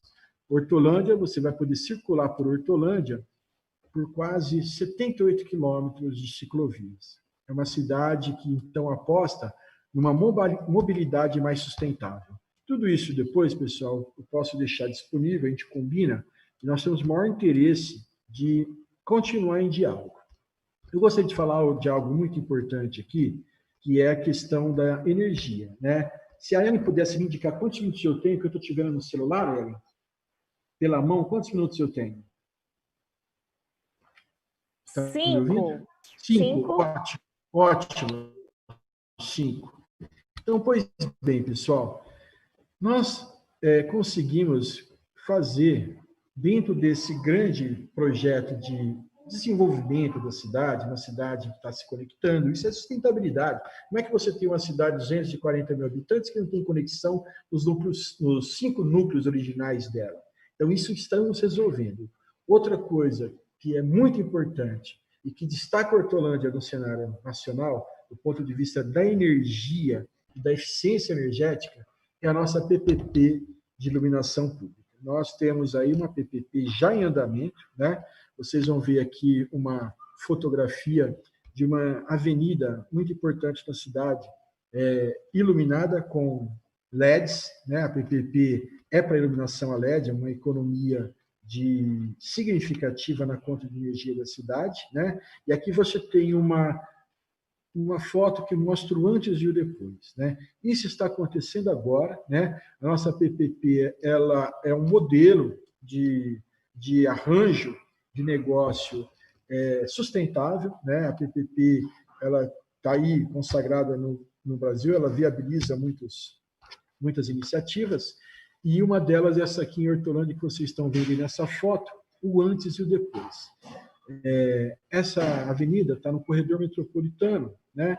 Próximo ao Jardim Novo Ângulo. Lá na ponta de cima, faz a conexão com a nova entrada de Hortolândia, obra financiada por esse banco regional chamado CAF. Então, é um conjunto de iniciativas que estão transformando Hortolândia e permitindo que ela assim afirme essa necessidade dos municípios do Brasil, né, trabalharem com compromissos globais. Porque esse detalhe, né, que não é um detalhe, é uma construção que tem muito a ver com o Partido dos Trabalhadores. Porque o CAF é um banco que aplica a agenda Sul-Sul. Quem não se lembra do Celso Amorim e do Lula criando os BRICS, né? E os BRICS afirmava uma agenda dos países dos hemisférios sul do mundo, certo? Era uma aposta na originalidade, na diversidade e uma proposta geopolítica nova para que o mundo pudesse ter um desenvolvimento mais igualitário. Então, nós precisamos nos juntar aqui, eu já fico, hoje à tarde, às 18 horas, eu tenho uma reunião com um professor da UNB, nós precisamos construir uma agenda de trabalho, uma estratégia, já que nós não temos um apoio federal, do Executivo Federal, nós precisamos construir uma estratégia com os bancos de desenvolvimento regionais e apresentar projetos. É preciso provocar esses bancos, nós temos que ter uma lista, saber como eles funcionam, qual o período de publicação de editais, como são elaborados esses editais. Nós precisamos criar o fomento para criar o futuro. Tá certo, pessoal? Aqui nós temos, para terminar, eu já devo estar esgotando, esses é uma cidade, né, com 64 quilômetros quadrados. O PIC, o CAF, o ODS, está permitindo isso. Nós vamos ter, junto com as ciclovias, parques socioambientais interligados. A população de Hortolândia vai poder sair aqui do Dorothy Stang. Esse nome é muito simbólico, é um nome de muita força. Acho que todo mundo conhece, né? A irmã Dorothy Stang. Aqui, quando eu faço isso, piora a imagem, então vou baixar um pouquinho. Nós temos um parque socioambiental chamado Dorothy Stang, e você vai poder sair de bicicleta ou andando do Dorothy e vir parar aqui na lagoa, aqui da empresa chamada EMS, uma empresa da cidade, mas é a Lagoa do Creap, vamos dizer assim, tá? Passando pela cidade toda, um passeio que a gente espera que seja muito agradável. Eu acho que eu já estou finalizando, certo? Eu só queria dizer, mas eu posso abrir para o debate depois, certo, Ellen? Tudo bem? Já esgotou, né? Eu acho que sim.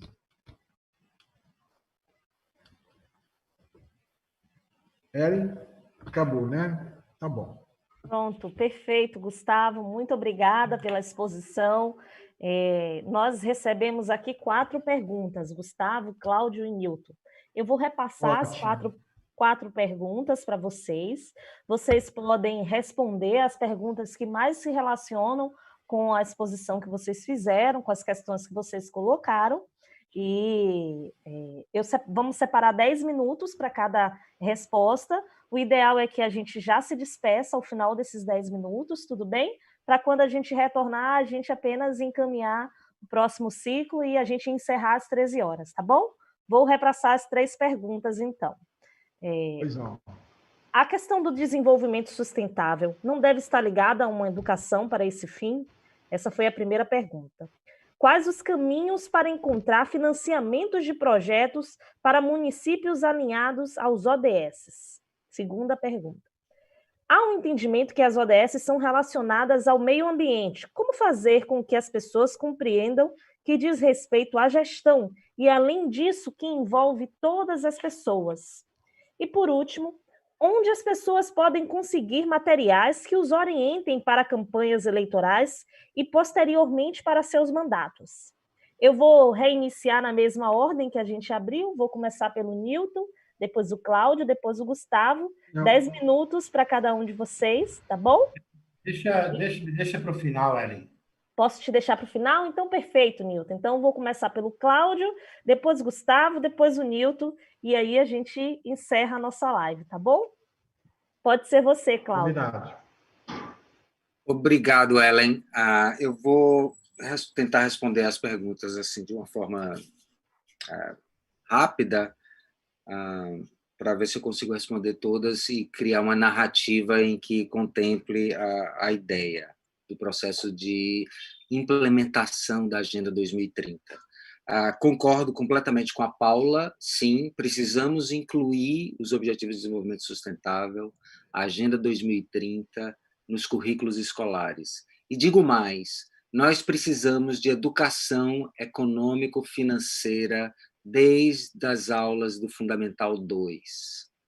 Os adolescentes e as adolescentes precisam saber como funciona a economia, não só a sua própria economia, aquilo que a pessoa tem ou não tem e precisa ter, mas também como funciona o que está por trás dos processos econômicos, para poder digerir melhor a comunicação econômica que é feita através da mídia, através de jornais, da imprensa, etc. e tal, e entender quando essas comunicações não são compatíveis com a realidade. E a realidade, na economia, o que é importante é a realidade ela é mostrada através de evidências numéricas, porque você olha o ano passado e se você tiver os números do ano passado, você sabe exatamente o que aconteceu. Não adianta discurso aqui ou discurso ali. Então, a educação é extremamente importante para o desenvolvimento sustentável e compreender como a economia faz parte desse bojo e como ela pode tanto destruir quanto construir é muito importante. Em relação ao financiamento, o Gustavo mostrou um exemplo, né, em relação ao CAF, e é através de projetos. Então, secretarias municipais, ou até superintendências, diretorias, etc., instituições precisam ter bons projetos. Esses bons projetos, com retorno em investimento, seja esse de curto, médio e longo prazo. E, através desses projetos, muitas vezes com auxílio de agências de desenvolvimento estaduais, ou com auxílio de pessoas da academia, ou com auxílio de pessoas que estão na sociedade civil organizada, são submetidos através do processo de financiamento e os seus canais. E aí, bancos regionais de financiamento, o Banco Nacional de Desenvolvimento Econômico e Social, né, o BNDES, bancos internacionais, incluindo aí o Banco Interamericano de Desenvolvimento, o Banco Mundial, né? Inclusive o novo banco, que é o Banco dos BRICS, mas já dou a dica que, na verdade, o repasse de financiamento do Banco dos BRICS é através do BNDES. Então, recursos existem, certo? Existem recursos no mundo, vou dar um número aqui bem estarrecedor. Se estima que existem em torno de 13 trilhões de dólares, neste momento, estacionados em investimentos financeiros que não têm retorno zerado, ou retornos negativos. Esses são recursos investidos em títulos de dívida da Alemanha, do Japão, que estão com as suas taxas de juros zeradas ou negativas. Então, recursos no mundo existe. Existe um alto nível de liquidez mundial. É só olhar para os gráficos da Bolsa de Valores, que, apesar de estarmos numa situação complicadíssima com a pandemia Covid-19, a Bolsa de Valores parece que é só uma gripe. E estão aí, né? Continuam. Por quê? Porque a liquidez foi injetada pelo Banco Central, essa permissividade, né? Essa credibilidade. Então, isso também é muito importante. Em relação a um ponto que é um ponto nevrálgico e é um ponto muito espinhoso, mas foi interessante que Gustavo trouxe, eu não cheguei a trazer na minha apresentação, mas que é relacionado às parcerias público-privadas. Isso é o objetivo 17.17 dos ODS, e é justamente o fato de que recursos públicos podem ser utilizados através de parcerias com os setores privados, mas com também organizações da sociedade civil. Então, não é apenas setores privados econômicos, mas as parcerias público-privadas também podem ser feitas com organizações da sociedade civil, que cumprem um papel fundamental no Brasil na criação de projetos inovadores, na aprovação de políticas e criação e implementação de políticas, e na capilarização do processo de implementação de diversas políticas. As organizações da sociedade civil são extremamente importantes para a efetivação de políticas públicas.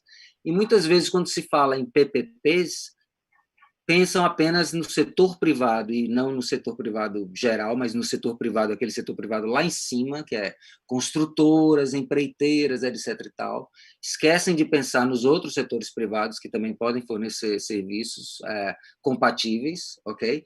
E esquecem das organizações da sociedade civil, que têm projetos já comprovados brilhantes. Inclusive, eu convido a todas as pessoas que estão assistindo a hoje, às 16 horas, assistir à transmissão do segundo seminário de soluções inovadoras, que é uma iniciativa do Grupo de Trabalho da Sociedade Civil para a Agenda 2030 e está sendo organizada e coordenada pelo IDS, que é o Instituto Democracia e Sustentabilidade de São Paulo, e será transmitido, e é uma tentativa que nós estamos fazendo em trazer projetos inovadores, projetos sustentáveis, criados pela sociedade civil organizada, por organizações, redes, etc., para dialogar com o setor privado, com a iniciativa privada.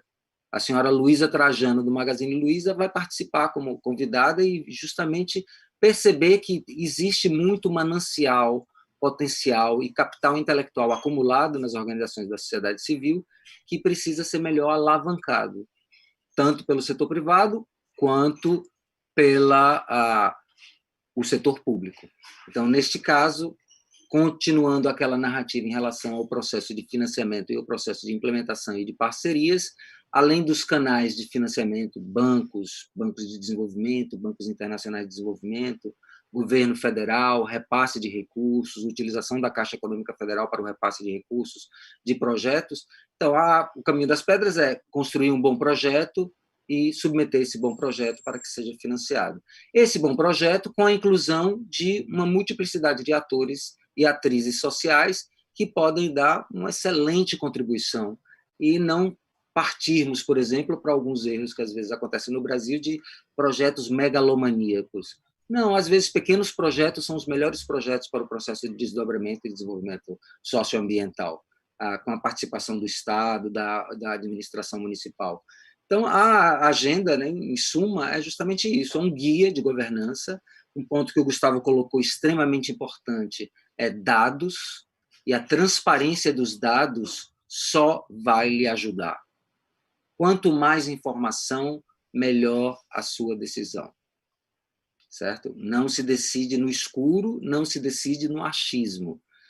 Decisões por achismo está gerando a situação que nós estamos vendo no Brasil com a Covid-19, ao invés de decisões baseadas na ciência e na informação. Então, em suma, eu espero que eu tenha respondido às perguntas e dado esse incentivo justamente para o fato de que, como todas as coisas estão interligadas, a gestão pública, a gestão privada, a gestão pessoal é extremamente importante. Por isso que a Ellen colocou, a Agenda 2030 depende de todos nós, no sentido institucional, no sentido pessoal. Pequenas coisas, né? Precisamos de sustentabilidade. Tem um gráfico, e eu convido também a todas as pessoas a entrarem no site gtagenda2030.org.br. Lá vai ter um menu Relatórios Luz e tem o Relatório Luz 2020 com todos os dados, inclusive esses dados sobre reciclagem. Por exemplo, apenas 0,19% do material reciclado no Brasil volta à cadeia produtiva. Muito pouco, 0,19%. Né? E outros dados, além disso, que vai mostrar a situação do país de uma forma em que se pode planejar, em melhorar isso. Saúde, educação, assistência social, empreendedorismo, parcerias, projetos, ter recursos e ter criatividade e inovação. Eu agradeço muito o convite feito pela Fundação Perseu Abramo outra vez, ao deputado Nilton Tato. Foi ótimo dividir essa fala com o Gustavo, interessantíssimo o que está acontecendo em Hortolândia, e vamos em frente, vamos para um desenvolvimento sustentável. Parabéns. Muito obrigada, Cláudio. Nós que agradecemos a feliz oportunidade em lhe ouvir, sua disponibilidade em participar conosco. Passar agora para Gustavo, fazer seus 10 minutos de colocações e de despedidas.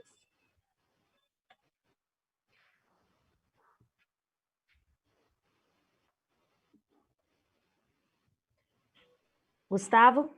Obrigado, Ellen. Agora, está me ouvindo? Oi? Vocês estão me ouvindo? O meu Sim. Sinalzinho aqui não está muito bom, mas estão ouvindo, né? Então, vamos lá. Eu vou me concentrar. O Cláudio fez excelentes considerações sobre todos os temas.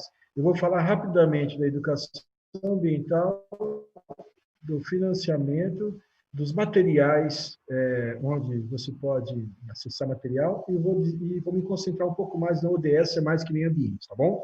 Então, a educação ambiental ela tem que ser crítica, emancipadora, ela tem que ser continuada e ela tem que trabalhar com jovens e adultos.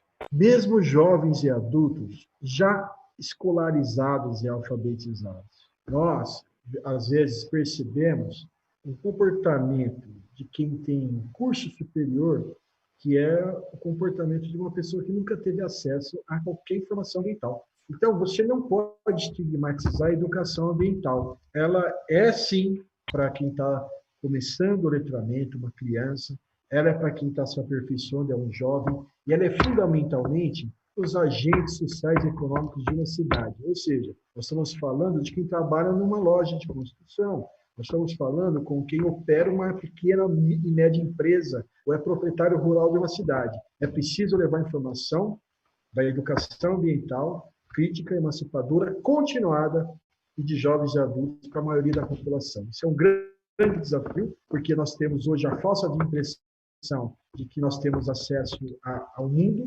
via os recursos digitais, mas se você fazer um filtro, sobra pouca qualidade nesse excesso de informação que circula. A questão do financiamento, eu achei muito legal o Cláudio mencionar que a PPP tem que olhar para outros agentes econômicos. Eu me esqueci de citar naquela hora da PPPOP.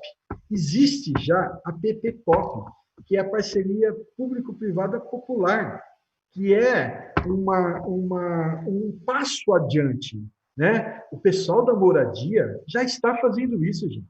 Né? O pessoal da moradia já está com essa proposta. Quem luta por moradia, uma luta histórica no Brasil, um país tão desigual, já está fazendo a PPPOP. A PPPOP vai tender a migrar para uma área muito crítica, que envolve multidisciplinar, que é a área de resíduos sólidos. Né?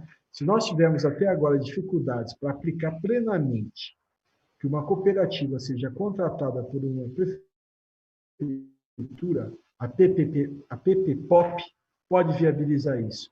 É preciso, viu, deputado Milton, Cláudio, a gente fortalecer a PPPOP para a gestão de resíduos sólidos, com inclusão de duas coisas que estão faltando: a economia circular e a industrialização da economia circular. A gente precisa recuperar a capacidade industrial do Brasil. A dimensão do desafio da gestão de resíduos sólidos cabe muito bem você criar um plano de industrialização a partir da economia circular relacionada a resíduos sólidos. Via o quê? PPPOP. Isso é uma coisa para a gente pensar adiante logo, né? Porque nós estamos no mês de comemoração dos 10 anos da Política Nacional de Resíduos Sólidos e a gente sabe os dados não são bons relacionados a lixões, desvios vários e uma incapacidade de lidar em alto nível com a questão dos resíduos sólidos do nosso país. Apesar de todas as iniciativas bem-sucedidas, Hortolândia tem essa colaboração, nós temos um consórcio intermunicipal com mais 6 cidades, formando o Consimares, né, que é um consórcio municipal de resíduos sólidos. Isso é muito importante, é uma experiência bem-sucedida que sempre busca aprimoramento. Certo? A questão dos materiais. Os materiais estão no site da ONU, né? E é muito importante fazer uma leitura e uma recriação. Né? Se você tem os 17 ODS e 169 metas, dá para se perceber que a gente tem aí uma condição de recriar, de transformar a partir da nossa realidade todos esses documentos. Né? É preciso conhecer os documentos firmados pelo Estado, nação, Brasil, que é nosso, não é de ninguém, não é de quem está lá agora. Né? É um compromisso do Estado brasileiro perante outros estados do mundo e que gerou aí uma certa quantidade de documentos. Esses documentos estão no site da ONU, estão da GES, estão com certeza nos sites do PT, eles precisam ser acessados e recriados. A questão dos ODS é mais que meio ambiente. Essa é uma pergunta muito importante. Por quê? Quando o Cláudio disse lá atrás que os ODS é uma sequência que começa com os ODNs, e quando o deputado Milton destaca manchetes atuais sobre a situação brasileira, você percebe, né, que os ODS falam de desigualdade, fala de fome, fala de moradia, fala de área verde, fala de fauna, fala de energia, né? Os ODS, eles são uma plataforma muito generosa, certo? Multidisciplinar, para a gente se apropriar. O meio ambiente, né? E na apresentação do Cláudio isso ficou claro, o desenvolvimento sustentável, os ODS, tem essas 3 dimensões, o social, o econômico e o ambiental.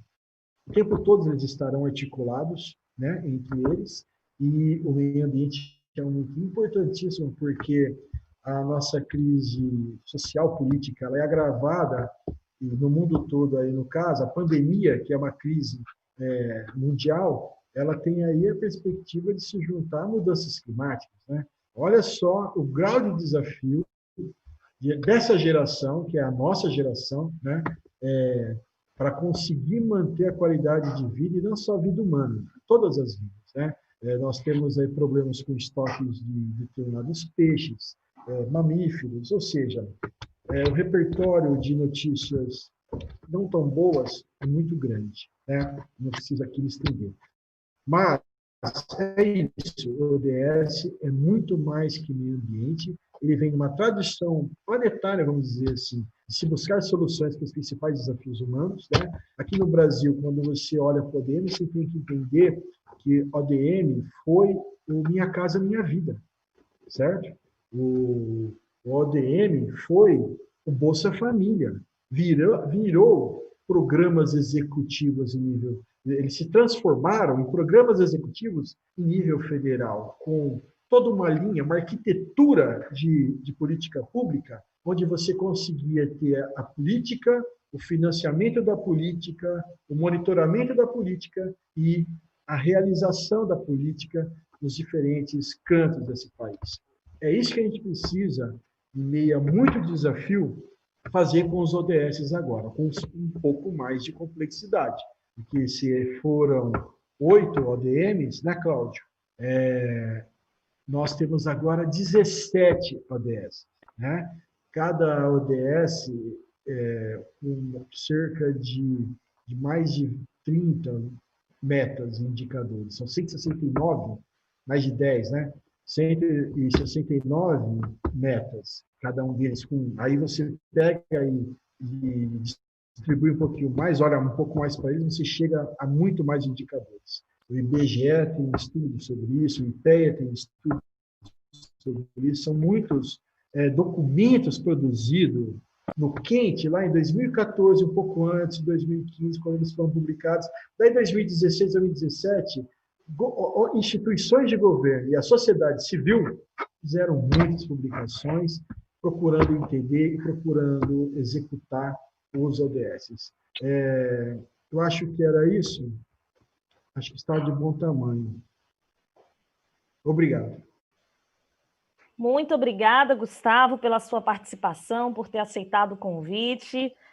Foi extremamente importante. Vamos passar para o companheiro Newton. A gente estava ouvindo aqui, vendo o professor Cláudio fazer uma colocação muito importante, Cláudio. Se você quiser fazê-la para todo mundo, seria bacana. Obrigado, Ellen. Foi em referente à questão do resíduo sólido e da importância disso. E, às vezes, a gente, para perceber a interligação entre um problema e outro problema e como encontrar a sua solução. A observação que eu fiz foi sobre o caso da Zika e chikungunya. E, como todas as pessoas se lembram, 2 anos atrás, né, 3 anos atrás, acometeu o sertão de Pernambuco, principalmente o sertão de Pernambuco. E esta é uma área... todo mundo sabe que é semiárido, é seco. Apesar de ser seco, tem o orvalho e tem uma pequena chuvinha, às vezes, num tempo frio, durante a noite. O que acontece? O lixo de sacos plásticos que se espalharam pela caatinga, né? E os sacos plásticos não biodegradáveis acabaram acumulando parte daquela água do orvalho noturno, e isso fez com que se proliferasse o Aedes aegypti e a Zika e a chikungunya. O resultado indireto disso, desse lixo mal administrado, é uma geração de bebês com microcefalia, quase 3 mil bebês com microcefalia. Então, nós precisamos realmente prestar muita atenção ao que fazemos dentro do processo da economia circular. Uma coisa pode gerar um problema muito maior no final. E, para isso, nós precisamos prevenir. Obrigado. Muito obrigada, Cláudio. Newton, fique à vontade, 10 minutos para suas considerações. Muito obrigada por ter nos proporcionado esse momento. Primeiro eu quero dizer assim, da felicidade e da alegria de ter escolhido esse tema para trabalhar aqui nessa etapa de formação, né? E agradecer muito a contribuição do Cláudio, que deu essa geral, e lembrando que os ODS é uma referência, né, para a gente pensar, entendeu? A gestão em diversas esferas, então muito importante aí para o município. Muito feliz também aqui pela São Gustavo. eu confesso aqui que eu tinha ficado em dúvida em dois municípios que eu tenho uma admiração grande. É que Hortolândia eu fui visitar parte dessas coisas, dessas experiências aí que o Gustavo falou. Era Hortolândia e São Leopoldo. Mas podia citar vários outros municípios que estão trabalhando muito bem, né, a busca da implementação dos ODS. Então, acho que para essa conversa de hoje, né, nesse espírito de aula, de capacitação, tá, foi muito bom a forma como foi colocado. Eu queria até, inclusive, aqui, Cláudio e Gustavo, vocês deixarem essa exposição aqui para a gente deixar disponível, entendeu? E aqui eu quero até dizer, uma das perguntas, onde é que encontra material? Eu quero até dizer, eu acho que aí tanto o Cláudio quanto o Gustavo já deu algumas referências. O PT tem a Casa 13 agora, que lançou recentemente, inclusive está no processo de capacitação. Eu vou até anunciar algumas informações que vão estar lá. Então, por exemplo, você vai ter um conjunto de dados, indicadores por municípios, tá? Você pode acessar de todos os programas que foram implementados aí, em especial nos governos do PT. Nós vamos ter uma parte específica lá do setorial de meio ambiente, onde vai estar aquele material que eu falei no início, que nós produzimos, né, que segue muitas orientações do ODS, vão além, né, mas estou falando, né, que vai estar disponível, inclusive, com todo o histórico que tem de experiências importantes, tanto do ponto de vista de proposições de legislação, como de experiências administrativas que dialogam com esse tema que a gente está debatendo, que foram implementados nos últimos... nas gestões do PT por onde passaram essas experiências, né? O Gustavo fala aqui, o Gustavo, por exemplo, cita aqui, parceria pública popular, né?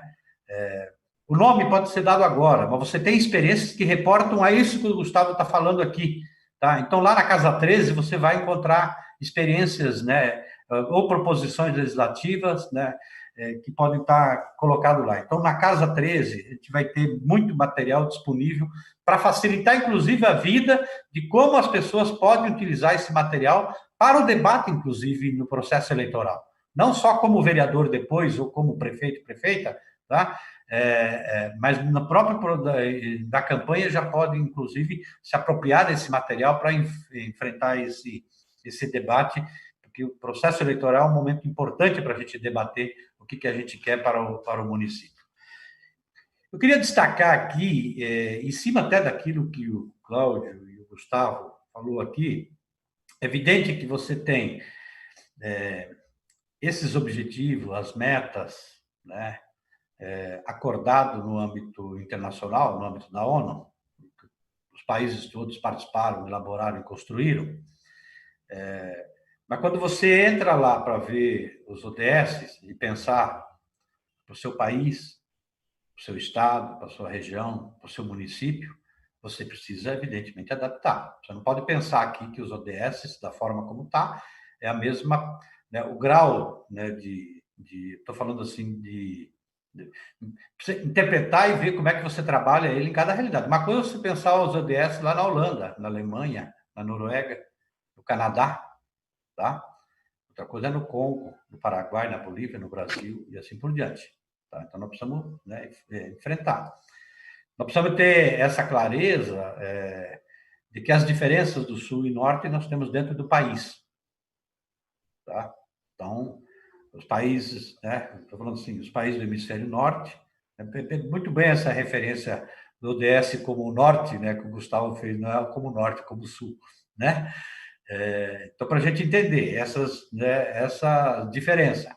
Então, o sul e o norte, pensar do ponto de vista do planeta, também existe dentro do Brasil. Não estou falando do ponto de vista, né, geográfico, né? Estou falando da concentração de renda, da diferença. Ele também tem dentro dos municípios. Então, nós precisamos também encarar. Tá? Então, na hora que você, né, vai propor a cobrança de impostos do município, você também precisa enfrentar esta desigualdade. Tem tudo a ver com os ODS, Quem é que precisa pagar mais imposto e quem precisa pagar menos? Quem é que paga mais IPTU? E quem é que paga menos IPTU? E assim por diante, não só do IPTU. Tá? Então, isso também precisa ser... Isso é buscar atingimento dos ODS no enfrentamento da desigualdade. Tá? Na hora de você distribuir os impostos, quem é que mais precisa, entendeu, de políticas públicas, do apoio? Tá? De forma genérica, você precisa, porque isso enfrenta a desigualdade. Na hora que você vai comprar, lembrando que em qualquer município, não importa o tamanho, o município é o principal agente econômico do território do município. Dificilmente você vai encontrar uma empresa sediada em algum município que ela movimenta mais recursos do que a própria prefeitura. Então, a prefeitura, tá, ela é sempre, né, se não na totalidade, mas na grande maioria dos municípios, o principal agente econômico. Então, é o que mais compra, né, produtos, equipamentos, mercadorias, né? Então, portanto, nesse principal agente econômico no município, você pode fazer muita coisa para enfrentar a desigualdade e incorporar a preocupação ambiental, tá? E para onde você vai. Então, quando você vai comprar, por exemplo, a alimentação que você fornece para toda a prefeitura, da rede de educação, enfim, toda a alimentação, você pode priorizar a agricultura familiar, a compra de alimento orgânico, tá? Então, isso você já está dialogando com os ODS, com o meio ambiente e enfrentando a desigualdade, tá? O vestuário, por exemplo, todos os uniformes, você pode, né, aquilo que o Gustavo falou, você pode fazer uma parceria pública-privada ou você pode fazer uma parceria pública-popular, né? De repente, você pode incentivar, né, o cooperativismo, a economia solidária, tá? Entendeu? E desenvolver para você produzir os seus uniformes. Na hora de você comprar os equipamentos na prefeitura, você pode comprar, entendeu, de empresas que respeitam o meio ambiente ou que emitem menos gás de efeito estufa, tá? Você pode, né, definir. Na hora de você fazer um projeto de lei, você pode priorizar nesse sentido. Você pode debater, tá? Por exemplo, você pode, no território do município, tá? O vereador, a vereadora, o prefeito, a prefeita, tá? Ele pode conduzir, cuidar da gestão do município para que não tenha pulverização de agrotóxicos, pulverização aérea. Tá? Ele pode estipular áreas que, de repente, sejam livres de agrotóxicos, de transgênicos e assim por diante. Tá? Tudo isso dialoga com o ODS. Estou falando de coisas concretas que, né, as pessoas podem, de repente, trabalhar. E mais do que nunca, a própria pandemia vai trazer consequências drásticas, inclusive. A gente já vinha numa crise, né? Essa desigualdade, entendeu, no país era crônica, e ela está ampliando agora com consequência da própria pandemia. Já vou terminar. Tanto é que os mais ricos no Brasil estão ficando mais ricos ainda agora durante a pandemia. E nós vamos, entendeu, duplicar a quantidade de famílias miseráveis que vão depender de políticas públicas, de distribuição de alimento, tá? Então, por exemplo, esse movimento todo que a gente viu de solidariedade entre os pobres, tá? Coletando alimento e distribuindo para aqueles que não têm, estou falando principalmente entre os mais pobres. É que a Globo só mostra aquelas empresas que fazem algumas ações, mas as milhares de ações de solidariedade nas comunidades rurais, nas periferias da cidade, a Globo não mostra. A Globo não mostra. Mas é esta rede de solidariedade nas periferias, tá, que é o que precisa virar política pública e precisa ter espaço para que vire política permanente. Tá? Isso é dialogar com os ODS. Eu digo que dialogar com os ODS é muito mais isso do que o compromisso das grandes empresas, que também precisam ter o papel, né, ter o seu papel. Mas o fundamental é quando você tem, né, porque isso dialoga com a educação ambiental, com o envolvimento, com a participação social, com a participação, com o controle, entendeu, das políticas públicas, tudo aquilo que a gente não está vendo hoje, né, completamente contrário no âmbito federal. Mas no município é possível fazer, entendeu, esse processo de envolvimento e de participação. Então, estou falando, são coisas, não é a coisa do outro mundo. É aquilo que é possível fazer se tiver vontade política de colocar dois conceitos fundamentais que no Brasil cabe muito bem, tá? E que nos ODS, de certa forma, está permeado aí, entendeu? colocar a nossa responsabilidade, o nosso papel para cuidar da vida, cuidar do planeta, entender que está colocado o limite, né, principalmente em função, né, da perda da biodiversidade e o debate, entendeu, da crise climática que nós vivemos, tá? E que no país, né, historicamente se construiu uma desigualdade econômica, entendeu? Que também tem cor, tem raça, tá? Que é onde que atinge mais principalmente os negros, tá? E principalmente, enfim, aqueles que ficaram sempre na invisibilidade política, social, econômica na história do país. E aí nós precisamos enfrentar isso. Isso é desenvolvimento sustentável, enfrentar essas questões aí. Isso é dialogar com os ODS. Helen, obrigado pelo carinho de aceitar coordenar essa conversa. Obrigado, Cláudio, obrigado, Gustavo. E esse debate vai permanecer. E pode ter certeza, Cláudio, Gustavo, que a gente vai estar sempre provocando vocês, chamando vocês para trazer e contribuir com esse debate. Obrigado para todos e todas que acompanharam e que participaram dessa atividade. E acompanhe aí que tem essas aulas, né, essa jornada de formação, tem conversas fantásticas aí, que eu acho que deve estar disponível, né, Ellen, aí para as pessoas depois ir lá se reportar, que é um bom material como subsídio aí para o enfrentamento que a gente está vivendo nesse momento e também para o bom debate que nós precisamos fazer no processo eleitoral. Obrigado, Agnes, também. Muito obrigada, Nilton, deputado federal. Foi uma aula preciosa. Assim como as demais, essa aula live vai estar disponível no portal da Escola Nacional de Formação do PT, na MFPT, então dá para acessar, dá para assistir de novo. Tem outros conteúdos da jornada lá, a jornada segue, é uma iniciativa coletiva, uma iniciativa muito feliz do Partido dos Trabalhadores. A Casa 13, que o Nilton falou, o endereço é Casa 13, e o 13 aí é numeral. casa13.pt.org.br. Acessem a Casa 13, ela foi preparada com muito carinho pelo Partido dos Trabalhadores, para você que milita no nosso partido, que se organiza aí na luta por justiça, por democracia, por igualdade, tá bom? Muito obrigada pela companhia de vocês e até a próxima.